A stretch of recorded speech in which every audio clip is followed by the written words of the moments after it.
হেই viewers, কেমন আছেন সবাই? আশা করি সকলেই ভালো আছেন। এক্সপ্লেইনার শ্রাবণ চ্যানেলের আরো একটি নতুন ভিডিও এক্সপ্লেনেশন সিরিজে আপনাদের সকলকে স্বাগতম। আজকে আপনাদের সাথে এক্সপ্লেইন করতে যাচ্ছি অসাধারণ একটি ওয়েব সিরিজ ভিডিও ক্যাম স্ক্যাম। তো চলুন ভিউয়ার্স, বেশি কথা না বাড়িয়ে শুরু করা যাক আজকের ওয়েব সিরিজের এক্সপ্লেনেশন। এপিসোডের শুরুতেই আমাদের সেক্সটোরেশনের বিষয়ে বলা হয়।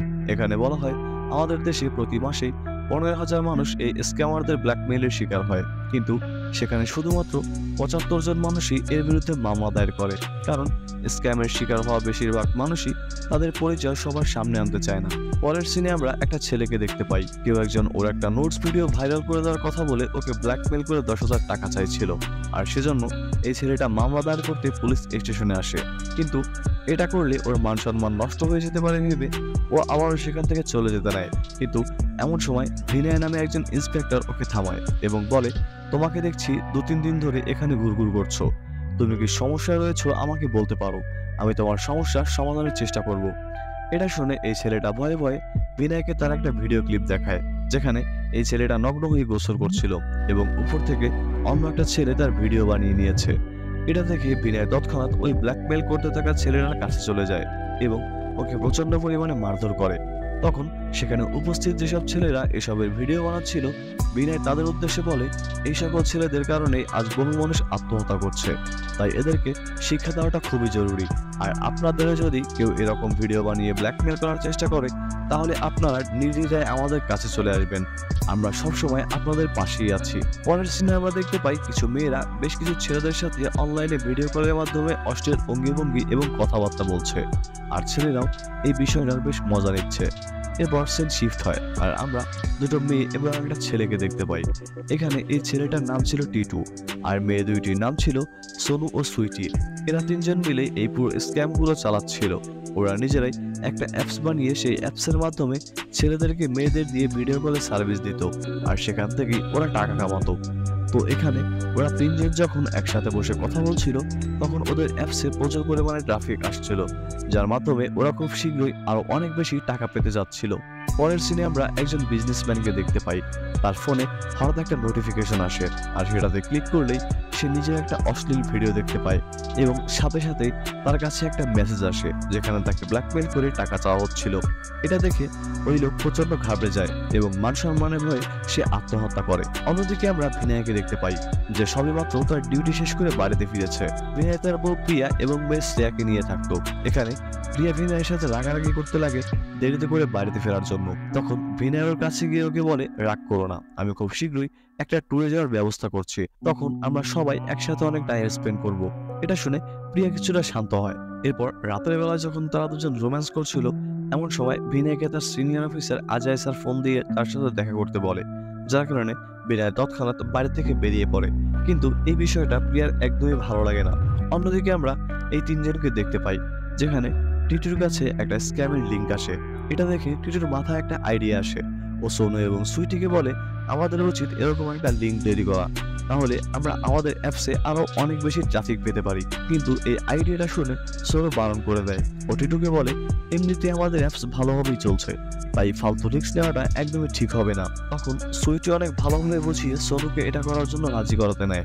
আর এখানে সোনু এবং সুইটির কথা আমরা বুঝতে পারি ওরা একে অপরকে ভালোবাসে, আর এজন্য সোনু সুইটির সব কথাই মেনে নিত। এরপর সোনু এমন একটা লিঙ্ক তৈরি করে যাতে করে কোনো অ্যাপস ছাড়াই মেয়েরা ছেলেদের সাথে কথা বলতে পারে, যাতে ছেলেরা আকৃষ্ট হবে এবং পরবর্তীতে তাদের অ্যাপস ইনস্টল করে নেবে।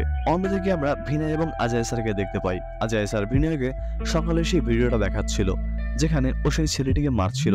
তখন ভিনয় তাকে বলে, এই ছেলেটা অন্য একটা ছেলের নোটস ভিডিও বানিয়ে ওকে ব্ল্যাকমেইল করছিল, তাই আমি ওকে একটু শিক্ষা দিচ্ছিলাম। এটা শুনে অজয় স্যার ওর কাছে এফআইআর এর কপি চায়। তখন বিনয় তাকে বলে, মামলা তো দায়ের করিনি, আমি শুধু ওকে একটু বোঝাতে গিয়েছিলাম। এছাড়াও বিনয় অজয় স্যারকে বিভিন্ন ধরনের এক্সকিউজ দিতে থাকে। এসব শুনে অজয় স্যার বিনয়কে বলে, আমার সাথে এত তর্ক করো না, তা না হলে এমন জায়গায় ট্রান্সফার করে দেবো যেখানে কেউই কখনো যেতে চায় না। এটা শুনে বিনয় রেগে রেগে সেখান থেকে বাড়িতে চলে আসে। এরপর বাড়িতে ফিরলে প্রিয়া ওকে বলে, তোমার কাছে যদি ডিউটি সবকিছু হয় তাহলে বিয়ে কেন করলে? এটা শুনে বিনয় অনেক রেগে যায় এবং ওদের দুজনের মধ্যে ঝগড়া লেগে যায়। তখন বিনয় রাগের মাথায় প্রিয়াকে অনেক উল্টোপাল্টা কথা বলে, যেগুলো শুনে প্রিয়া ওকে বলে, তোমার কারণে আমি আমার জব ছেড়ে বাড়িতে বসে আছি, না হলে আমাদের মেয়ে শ্রেয়াকে কি বড় করতো। এছাড়াও প্রিয়া ওকে আরো বলে যে তুমি তো কখনোই আমাকে খুশি করতে পারো না, না দিনের বেলায় আর না রাতের বেলায়। এগুলো শুনে বিনয়ের অনেক খারাপ লাগে। ও রেগে মেগে ছাদে বসে ড্রিঙ্কস করতে শুরু করে। আর যখন ওর মেজাজ কিছুটা শান্ত হয় তখন ও নেশার করে ট্যুরে যাওয়ার জন্য কিছু বেস্ট প্লেস সার্চ করতে লাগে। এমন সময় বিনয়ের সামনে সেই লিঙ্কটা চলে আসে যেটা সোনু বানিয়েছিল। আর ও কিছু না বুঝেই ওই লিঙ্কটায় ক্লিক করে এবং সাথে সাথেই ওর সামনে একটা মেয়ে চলে আসে। এরপর এই মেয়েটি বিনয়ের সাথে অনেক মিষ্টি মাখানো কথা বলতে শুরু করে আর বিনয়ও সেগুলোর জবাব দিতে থাকে এবং একটা পর্যায়ে এই মেয়েটি বিনয়ের সামনে ওর কাপড় খুলে ফেলে, যেটা দেখে বিনয় হন্তদন্ত করে তার ফোনটাই অফ করে দেয়। আর এখানেই প্রথম এপিসোডের সমাপ্তি ঘটে। দ্বিতীয় এপিসোডের শুরুতে আমরা একজন বড় মাপের হ্যাকারকে দেখতে পাই, যার মুখে একটা মাস্ক লাগানো ছিল এবং ওর সামনে সোনু, টিটু এবং সুইটির ছবি ওপেন করা ছিল, যার মানে হচ্ছে এই হ্যাকার ওদের তিনজনের উপরে নজরদারি করছে। পরের দিন সকালে বিনয় যখন অফিসে গিয়ে পৌঁছায় তখন ওর কাছে আবারও সেই লিঙ্কটাই আসে, যেখানে লেখা ছিল যদি আমার কথা মনে পড়ে তাহলে লিঙ্কে অবশ্যই ক্লিক করো। কিন্তু এসব দেখে বিনয় কিছুটা ভয় পেয়ে যায়। ও ভাবতে থাকে এসবের কারণে ওর না আবার হেনস্থার শিকার হতে হয়। আর এরই মধ্যে ওই লিঙ্ক থেকে ডিরেক্ট বিনয়ের কাছে একটা ভিডিও কল আসে, যেটা দেখে বিনয় আরো অনেক বেশি ভয় পেয়ে যায়। অন্যদিকে আমরা প্রিয়াকে বিনয়ের মায়ের সাথে কথা বলতে দেখতে পাই। বিনয়ের মাও কি বলে বিয়ে যেহেতু তুই করেছিস তাই তোরই ওকে বুঝিয়ে তোর মতো করে নিতে হবে। আর প্রিয়াও এই বিষয়টা ভাবতে থাকে। পরের সিনে আমরা সুইটি এবং টিটুকে একটা ক্যাফে বসে কথা বলতে দেখতে পাই, যেখানে টিটু সুইটিকে বলে আমাদের অ্যাপস থেকে কোনো একজন হ্যাকার একটা ক্লায়েন্টের ভিডিও নিয়ে তাকে ব্ল্যাকমেল করে টাকা চাইছিল, কিন্তু ওই ক্লায়েন্ট সম্মানহানির হয়ে আত্মহত্যা করেছে। এটা শুনে সুইটির মাথায় একটা আইডিয়া আসে। আর পরের দৃশ্যে আমরা দেখতে পাই বেশ কিছু লোকদের কাছে তাদের নিজেদেরই অশ্লীল ভিডিওগুলো সেন্ড করা হচ্ছিল এবং সেগুলোর বিনিময়ে তাদের কাছ থেকে মোটা অঙ্কের টাকা দাবি করা হচ্ছিল। এদিকে সোনু টিটুকে বলে ওই লিঙ্কটাকে বানানোর ফলে অনেক নতুন লোকেরাই আমাদের অ্যাপসটিকে ডাউনলোড করেছে, তাই আমাদের এখন আরো অনেক নতুন মেয়েদেরকে এখানে নিয়োগ দিতে হবে যাতে করে ক্লায়েন্টটা ভালোভাবে এটা এনজয় করতে পারে। তখন সুইটি সোনুকে এটা করতে বারণ করে ও সোনুকে বলে তোর কাছে যে মেয়েদের পুরনো সিডিউস করার ভিডিওগুলো রয়েছে সেগুলোই আবার রিপিট করে দে, এতে করে কেউ কিছুই বুঝতে পারবে না আর আমাদের অধিক লাভ হবে। কিন্তু টিটুর কথায় সম্মতি দেয় না। ও বলে এসব করলে সত্যিটা সবাই বুঝে ফেলতে পারে, তাই ও নতুন মেয়েদেরকে খোঁজার কাছে লেগে পড়ে এবং সোনুও নতুন সার্ভারের ব্যবস্থা করার সিদ্ধান্ত নেয়। আর এজন্য ও সেই হ্যাকারকে ফোন করে যাকে আমরা এই এপিসোডের শুরুতে দেখেছিলাম। আর সোনু ওকে টিএনটি নামে ডাকতো। তো এখানে সোনু টিএনটিকে ফোন করে তার কাছে একটা নতুন সার্ভার চায় আর টিএনটি মুহূর্তের মধ্যেই তাকে একটা অ্যাক্সেস দিয়ে দেয়। অন্যদিকে আমরা বিনয়কে দেখতে পাই, ওর কাছে বারবার সেই মেসেজগুলো আসার কারণে ও অনেক টেনশনের মধ্যে ছিল। এদিকে প্রিয়া বাড়িতে বসে ভাবতে থাকে যে ও নিজের জবটা ছেড়ে দিয়ে আসলে কি ভুল করেছে নাকি। আর এরই মধ্যে ওই বিনয়ের মায়ের বলা কথাগুলো মনে পড়ে, যেখানে বিনয়ের মা ওকে বলেছিল তুমি আবারও চাকরিতে জয়েন করে নাও, আর কতদিনই বা নিজের ট্যালেন্ট এভাবে বসে বসে শেষ করবে। আর এখানে তারা কোন জবের বিষয়ে কথা বলছিল এই বিষয়টা আমরা আরেকটু পরে জানতে পারবো। এরপর রাতের বেলায় যখন বিনয় তার বাবার সাথে বসে কথা বলছিল তখন ওর বাবা ওকে বলে তোর প্রিয়ার ফিলিংস গুলো বোঝা উচিত, ও তোর কাছে শুধু একটু সময় ছাড়া তো আর বেশি কিছুই চাইছে না, তাই হাতে একটু সময় নিয়ে ওকে বাইরে কোথাও ঘুরতে নিয়ে যা। যার কারণে পরের দিন সকালে বিনয় আবারও প্রিয়ার রাগ ভাঙানোর চেষ্টা করে এবং ও প্রিয়াকে ওর বেশ কিছু কাজে সাহায্য করে। অন্যদিকে আমরা সোনু আর সুইটিকে দেখতে পাই, যেখানে সোনু সুইটিকে গালি দেওয়া শেখাচ্ছিল, কিন্তু সুইটির গালি দেওয়া একদমই পছন্দ ছিল না। তাই সোনু নিজেই কিছু গালি দিয়ে একটা অ্যাপসের মাধ্যমে সুইটির ফেসের সাথে তার ভয়েস মিক্স করে দেয়, যেটা দেখে মনে হচ্ছিল সুইটি নিজেই ওই গালিগুলো দিচ্ছে।